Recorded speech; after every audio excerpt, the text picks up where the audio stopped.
Welcome back to part 2 of the Less Than 40-Minute Guide to SEO. Here we're going to talk about how we got here, and we're not just doing it for the sake of nostalgia. The reality is that understanding the evolution of Google's algorithm can help you understand why search ranking factors are as complex as they are and can help you win at the game. So in the beginning, Google actually had a fairly straightforward search algorithm, and it was really more robust than anything else that was available out there. I remember as a teenager finding out that there was this great new search engine, much easier to use than Alta Vista, that got you much more relevant search results. And this was it. It was called Google. Now, in the beginning, Google crawled the web and ranked sites according to relevance based on purely their metadata. That is, the on-page elements were used to determine the search rankings. Chief among those were the title that was given to each individual page as well as to the site itself. After that, in terms of importance, was the description that was coded into the metadata of each individual page. So let's say you say your page is about fly fishing, you title it Guide to Fly Fishing, and in the description you say this is a page about fly fishing.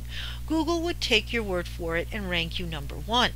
Now, these on-page elements are still important because if you look at any Google search result, the title is what feeds into that blue headline that says what the page is about, and the meta description is that 2 to 3 lines of gray or black text underneath that tells you in more detail about the page's contents.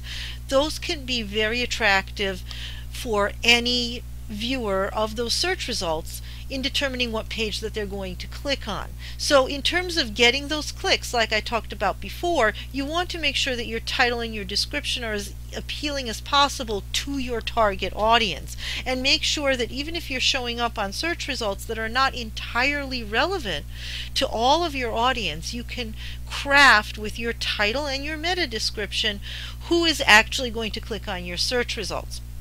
Let's say you're showing up in search results for enterprise products, but in fact your target is the mid-size enterprise or even the small business.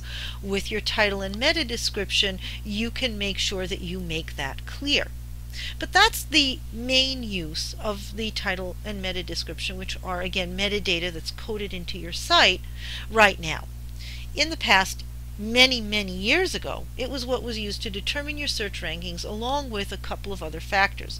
One is your text, which is still really important, and the other is your H1 or H2 headings. In other words, the subheads and the even smaller headlines that are on the page itself. This system was easily gamed. People could claim that their site was about fly fishing and lure people to a fraudulent site. It also made the search results more favorable to people who knew how to code their sites to have all of the right keywords in their title several times over, as well as repeated several times in the description.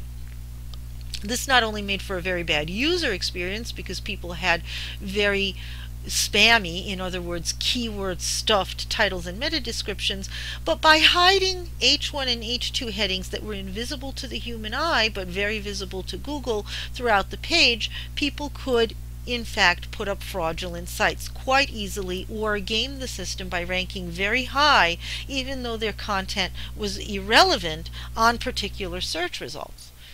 So Google adds social proof with the panda and penguin updates. Social proof was added for the simple reason that Google reasoned that if people keep sharing content, it must mean that that content is of a higher quality than a spammy site. In other words, a site that really wasn't all that relevant, but that was ranking high on Google because of keyword stuffing and artfully deployed metadata. If you have a moment, read Jonah Berger's groundbreaking work, Contagious, The Science of How Things Catch On, which has been mentioned as well in the readings, because Jonah Berger found that people share content if it makes them look witty, intelligent, or helpful.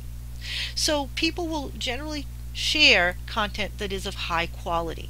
You look a lot smarter if you share an article from the New York Times than if you share an article from a site that's filled with blinking GIFs.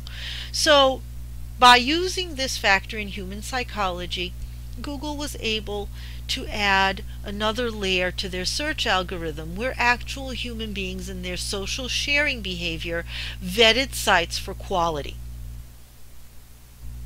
So where do businesses stand now?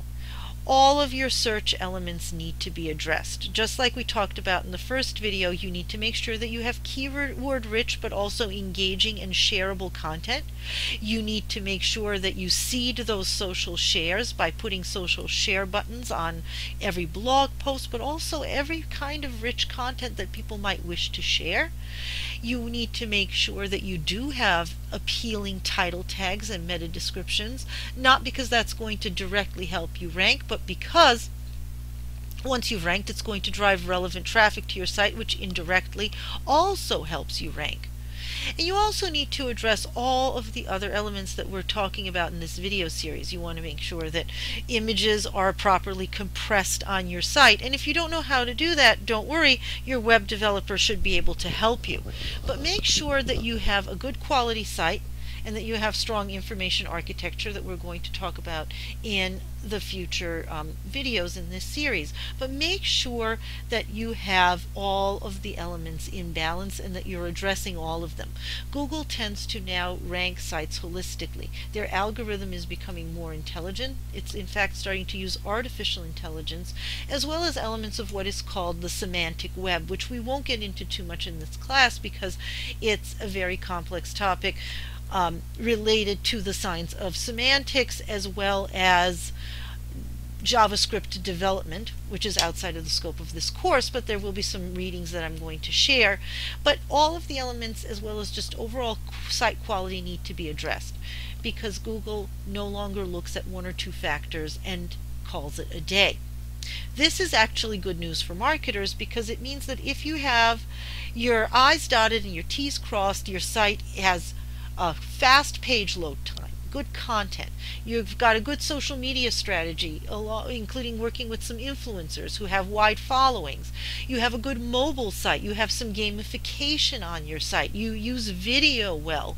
All of these things, as well as the overall volume of traffic that you're receiving, will help to increase your search rankings.